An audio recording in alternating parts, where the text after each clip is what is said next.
जब पिटी हूँ, अगर आधी रात में भी मुझ पे हाथ उठाया है तो मैंने आधी रात में भी अपने जेठ जिठानी सास नंद सबको फ़ोन लगाए, पर कभी उनकी तरफ से कोई हेल्प नहीं मिलती थी। शादी हुई तो जब शादी के टाइम उनसे पूछा गया था कि लड़का क्या करता है, तो उनने बोला कि लड़का MBA करा हुआ है। MBA और 8th फेल में कोई डिफरेंस नहीं है। अब आप इन सब बातों में कुछ नहीं रखा है, अब आपकी शादी हो चुकी है। और अगर इतना ही वो सब कुछ होता हमारे पास तो तुम्हारे यहाँ मिडिल क्लास फैमिली में आके शादी करते क्या? वो रोज़ ऑफिस के टाइम पर निकल जाते थे कि मैं ऑफिस जा रहा हूँ, फिर मुझे स्टाफ से पता चला कि वो कोई ऑफिस नहीं जाते। वो तो सुबह से इंदौर में एक अनूप नगर में इनका फ्लैट था, वहाँ पे जाके वो ड्रिंक करते थे। कुक्षी से कांग्रेस के विधायक सुरेंद्र सिंह बघेल के परिवार पर और उन पर कई गंभीर आरोप लगे हैं। ये आरोप किसी और ने नहीं बल्कि हाय दोस्तों, एक और वीडियो आप सबके साथ में, चलो वीडियो देखते हैं। के और ना जाने क्या क्या। खास सबसे बड़ी बात जो एक लड़की ख्वाब लेकर आती है शादी को लेकर कि पति बहुत अच्छा होगा, कई तरह की बातें उससे झूठी कही गई है कि पति MBA है लेकिन वो 8वीं फेल है। क्या कुछ पूरी व्यथा है? ये एक मार्मिक कहानी ही मैं कहूँगी कि जब मैंने भी अपने ऑफ कैमरा जब इस पूरी बात को सुना तो मेरी भी रूह कांप गई। लेकिन हम आज उन्हीं की बहू से जानेंगे कि आखिर पूरा मामला क्या था। काम्या सिंह बघेल कांग्रेस विधायक की बहू हमारे साथ हैं। पहले तो स्वागत है काम्या, और जानेंगे कि आप पूरा मामला। मैम मेरी शादी 2000 हुई थी, तो शादी ऐसे हुई थी कि जो उनकी रियल सिस्टर हैं, जो मेरी नंद है, वो मेरी कज़न चाची भी हैं, तो उनके थ्रू रिश्ता आया था। पर क्योंकि मेरे फादर नहीं वहाँ शादी करना चाहते थे, क्योंकि मैं जनरल कैटेगरी में आती हूँ, तो इस वजह से उन पे बहुत दबाव डाला कि हमारा रिश्ता ऑलरेडी पहले से है और कोई दिक्कत नहीं होगा, आप शादी कर दो, किसी भी चीज़ की कोई परेशानी नहीं। तो बहुत रिक्वेस्ट और मनाने के बाद मेरे फादर भी रेडी हो गए। शादी हुई तो जब शादी के टाइम उनसे पूछा गया था कि लड़का क्या करता है, तो उनने बोला कि लड़का MBA करा हुआ है और सारा बिज़नेस जो पेट्रोल पंप है, जो भी इनके बिज़नेस है, सब वही संभालते हैं। पर जब शादी हो गई और शादी के बाद जब मैं वहाँ रहने लग गई, तब वो रोज़ ऑफिस के टाइम पर निकल जाते थे कि मैं ऑफिस जा रहा हूँ, फिर मुझे स्टाफ से पता चला कि वो कोई ऑफिस नहीं जाते।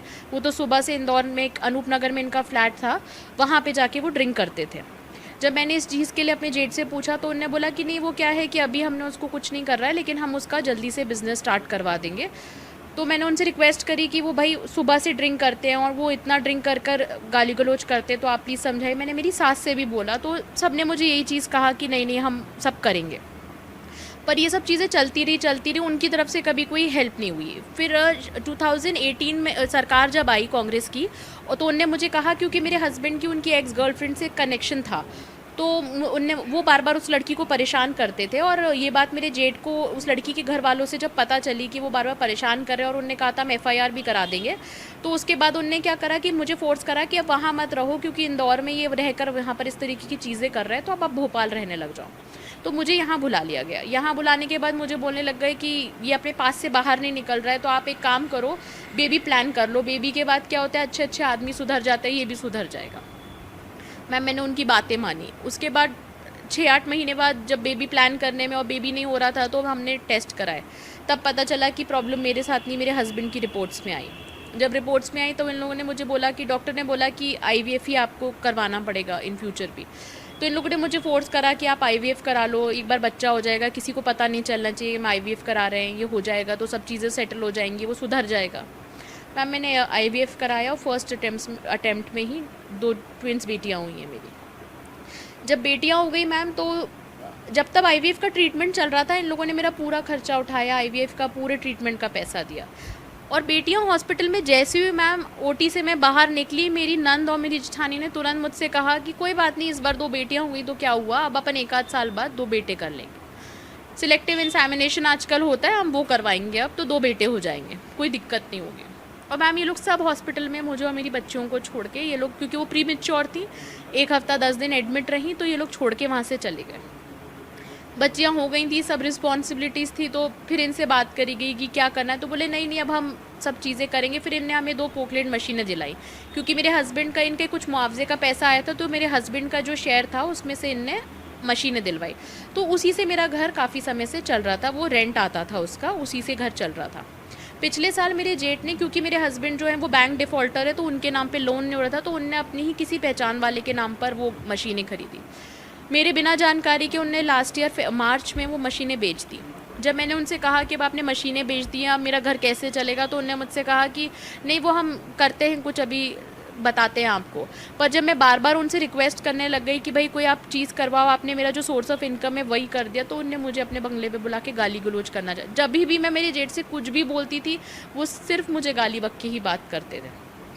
हर बात पे बोलते थे तुम्हारे माँ बाप को SC/ST एक्ट में फंसा दूंगा। हर बात पे नोटिस भिजवाएं, उसमें भी यही लिखा है कि माँ बाप भाई बहन सबको ST/ST एक्ट में SC/ST एक्ट में फंसवा कर जेल भिजवा दूंगा। मेरे फादर को बोलते अमर होने वाले हो क्या, एक बार एक कंप्लेंट डलवाऊंगा अपनी मम्मी से तो ज़िंदगी तुम्हारी धार के चक्कर लगाते लगाते कट जाएगी। जब आपको फर्स्ट टाइम पता चला था कि आपके पति जॉब नहीं करते हैं, 8वीं फेल हैं, पहला रिएक्शन क्या था? किसी से बात की? घर में घर वालों का क्या कहना था उस समय? मैम मैंने हर इंसान से बात करी। जिन चाची ने मेरी शादी कराई, जो मेरी नंद है, मैंने सबसे पहला फ़ोन उन्हें करा। तो मुझसे बोलेंगे इस बारे में दादा से बात करो, मतलब जो मेरे जेठ है। मैंने उनसे बात करी तो उनने मुझसे कहा कि उससे क्या फ़र्क पड़ता है, बेसिक मैनर्स तो उसको आती है ना, ऐसा तो है नहीं कि वो मिसबिहेव करता है। बेसिक मैनर्स आती है, इंग्लिश आती है, और क्या इससे ज़्यादा क्या चाहिए आपको। तो मैंने बोला कि एक MBA और 8th फेल में कोई डिफरेंस नहीं है। अब आप इन सब बातों में कुछ नहीं रखा है, अब आपकी शादी हो चुकी है, अब जो है जितना है, और अगर इतना ही वो सब कुछ होता हमारे पास तो तुम्हारे यहाँ मिडिल क्लास फैमिली में आके शादी करते क्या। तो इतना जितना तुम्हारे बाप ने दिया है इतने दहेज में इतना ही मिलता है। हमेशा यही डायलॉग मेरे जेठ भी बोलते थे और मेरी जेठानी भी बोलती थी। यानी दहेज प्रताड़ना की भी कई बातें निकल कर मेरे सामने। हस्बैंड हमेशा फॉर्च्यूनर की डिमांड करते थे, हमेशा कभी फॉर्च्यूनर चाहिए, कभी स्कॉर्पियो चाहिए। और जब भी मैं ये चीज़ें बोलती थी, क्योंकि मेरे फादर ने क्रेटा दी थी, तो मेरी सास बोलती थी कि वो लग्जरी कार में काउंट नहीं होती है। हमारे यहाँ सबके पास फॉर्च्यूनर है, एंडेवर है, तो ये हम उसमें काउंट नहीं करते। और कौन बड़ी गाड़ी से छोटी गाड़ी चलाता है, तो तुम्हारे पापा को बोलो कि फॉर्च्यूनर दिलाए। तो मेरे फादर ने मैम ट्राई भी करा, पर क्योंकि वो 65 प्लस है तो उनका लोन रिजेक्ट हो गया। तो जब भी मैं बोलती थी कि वो मुझे मार रहे हैं गाड़ी के लिए, तो बोलते थे यार देखो अपना घर बचाना है तो गाड़ी तो दिलवानी पड़ेगी। ये मेरे जेठ बोलते थे हमेशा। मेरी सास हमेशा ही गाड़ी के लिए बोलती थी, उसको आदत है, उसे शौक है गाड़ियों का, एक दिलवा देंगे तो क्या दिक्कत हो जाएगी। बर्थडेज या एनिवर्सरी कुछ पड़ रहे तो उसको चेन दिलवाओ, उसको अंगूठी दिलवाओ। मेरी मदर को बोला जाता था कि ये सब चीज़ें आपको करनी चाहिए, हमारे घर में ये सब चलता है। मुझे जो उनने गोल्ड चढ़ाया वो सारा प्लेटेड गोल्ड चढ़ा था। तो जब मैं घर बनवा रही थी तो मैम क्या हुआ कि पैसे की कमी थी, क्योंकि ये लोग सपोर्ट नहीं कर रहे थे, तो मैं गोल्ड लोन लेने गई। वहाँ मुझे पता चला कि ये सारा जो गोल्ड है वो प्लेटेड गोल्ड है। तो जब मैंने मेरी सास को फ़ोन करके बोला कि मम्मी वो मैं ऐसा ऐसा करने गई थी और वो मुझे ऐसा बोल रहे हैं, तो बोलती अरे ऐसा नहीं हो सकता, हमारा जो सुनार है वो ऐसा नहीं कर सकता, तुम एक काम करो, मैं आती हूँ तो तुम मुझे देना, मैं चेक करवाती हूँ। मैम उसको आज 5-6 साल हो गया, वो लेकर गई, उनने आज तक मुझे नहीं दिया। जब भी मैं उनसे बोलती हूँ कि मम्मी आप मेरा गोल्ड तो दो, आपने जो बोला था बनवा के दोगे आप, और सब नकली था तो बोलती हैं कि नहीं अब वो अब तो नहीं हो पाएगा, वो तो उस समय जो देना था, जो करना था वो हो गया, अब हमारे बस की नहीं है करना, अब नहीं दे पाएंगे। आपने मारपीट की भी बात कही, क्या सिर्फ पति के द्वारा ये सारी चीज़ें होती थी, तो क्या घर वालों को जानकारी थी कि इस तरह की हरकतें होती? मैम जब पिटी हूँ, अगर आधी रात में भी मुझ पे हाथ उठाया है तो मैंने आधी रात में भी अपने जेठ जिठानी सास नंद सबको फ़ोन लगाए, पर कभी उनकी तरफ से कोई हेल्प नहीं मिलती थी। जब उनको आधी रात में फ़ोन, उन्हें समझ में आने लगा कि ये पिटी होगी तो फ़ोन लगाए, तो वो रात में मेरे फ़ोन नहीं उठाते थे। मैं सुबह अगर उन्हें फ़ोन लगाती थी तो वो बोलते थे हम मुझसे बोल के सॉरी बुलवा देते हैं। मेरे हस्बैंड सॉरी बोलते थे और मैं बोलती थी उनने मुझे इतना बुरा मारा है और आप बोल रहे हो सॉरी बोल दो, तो बोलती इतनी अकड़ रहकर ना यहाँ नहीं रह पाऊंगी। बोल दिया ना उसने मारा तो सॉरी बुलवा दिया ना, अब बातों को भूल जाओ, हो गया तो हो गया। वो कई बार यहाँ पर गन लेकर आए मुझे करने के लिए। मुझे डिवोर्स पेपर दिए, उनने पिछली बार भी दिए थे, जब मैंने साइन नहीं करे थे तो बोलते हैं कि मैं तुम्हें तुम्हारे ऊपर तेज़ाब फेंक दूंगा। गन लेकर आते, बेसबॉल के बैट से मुझे मारने की कोशिश करे, तो मेरे जेठ बोलते मर गई क्या, अभी मरी नहीं है ना, तो फिर इतने बवाल मचा। ठीक है बोल दिया तो बोल दिया उसने। कभी भी किसी ने उनको गलत, या वो गलत कर रहे हैं या गुस्से में कर दिया होगा इसलिए बोल दिया, पिया होगा तो कर दिया, कभी किसी ने कोई हेल्प करी ही नहीं मैम। यानी घर की महिलाओं ने भी सपोर्ट नहीं किया, लेकिन पहली बार आपने कानून के तौर पर मदद मांगने की कोशिश कब घर से कदम बाहर निकाला कि इस मामले को उठाया जाए? मैम फरवरी से, ये तो स्टार्टिंग से ही हो रहा था। फरवरी से मेरे जेठ ने एक रिश्तेदार से मुझे ब्लॉक करवा दिया, क्योंकि सबसे पहले तो जो मेरी जेठ जिठानी सास नंद, इन लोगों के पास सबसे पहले मैं हेल्प मांगने गई कि ऐसा कर रहे हैं, परेशान कर रहे हैं, बच्चों की फ़ीस कहाँ से भरूंगी, घर की इंस्टॉलमेंट कहाँ से भरूंगी, लोन कहाँ से भरूंगी, तो उनने मुझे ब्लॉक कर दिया। जब उनने मुझे ब्लॉक करा तो जो यहाँ रिलेटिव्स रहते हैं मैं उनके पास जाना चालू करा। मैं उनके, तो उनसे बोलते हैं गाली बककर कि उसको भगाओ, उसको एंटरटेन मत करा करो, वो आती है ना तो दरवाज़ा ही मत खोला करो। तो मैम जब सारे ही दरवाजे मेरे लिए बंद उनने कर दिए थे तो मेरे पास कोई ऑप्शन नहीं बचा था कि मैं पुलिस के पास जाऊँ, इसलिए फिर मैंने पुलिस और मीडिया की हेल्प ली।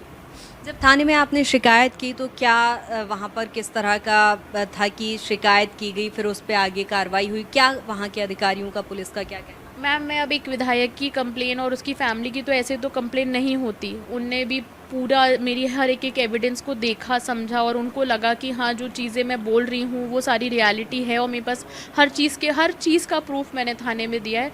तब जाके मैम मेरी FIR हुई। पर पुलिस ने हेल्प करी है मेरी, ऐसा नहीं है कि उनने हेल्प नहीं करी। क्योंकि 2018-19 का ये पूरा मामला है, उस समय कांग्रेस की सरकार थी, तो क्या पॉलिटिकल प्रेशर की वजह से किसी तरह का एक माहौल बनाया गया कि अभी तक इतने साल हो गए हैं, क्या कोई कार्रवाई नहीं हुई है पूरे मामले में? मैम जब से शादी हुई या जब भी बोला जाता है तो पूरे टाइम सिर्फ गाली गलौज होता है। और इसी बीच में बच्चे 2020 में बच्चे हो गए, जब 19 में सरकार गई तब मैं प्रेग्नेंट थी। तो तब ये चीज़ें मुझे थी कि बच्चे हो जाएंगे तो चीज़ें ठीक हो जाएंगी, क्योंकि मुझे तो यही बताया गया था कि जैसे ही बच्चे होंगे सब रिस्पॉन्सिबल हो जाएंगे, सबको एक वो हो जाएगा। पर उस तरीके से कभी भी कुछ नहीं हुआ मैम।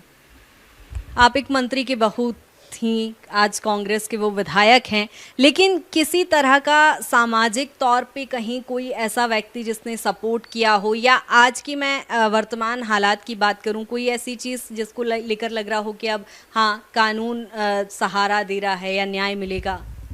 मैम न्याय का तो मुझे नहीं पता मिलेगा कि नहीं मिलेगा, पर क्या है कि आज जो मैंने उन पे आरोप लगाए और जो भी चीज़ें सब प्रूफ के साथ लगाए, पर आज तक अभी तक उनके ऊपर कुछ भी नहीं हुआ।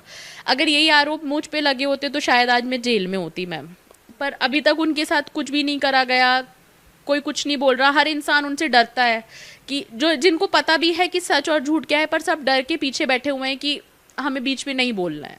तो लोग डरते हैं, कहीं ना कहीं प्रेशर तो सबके ऊपर ही है उनका।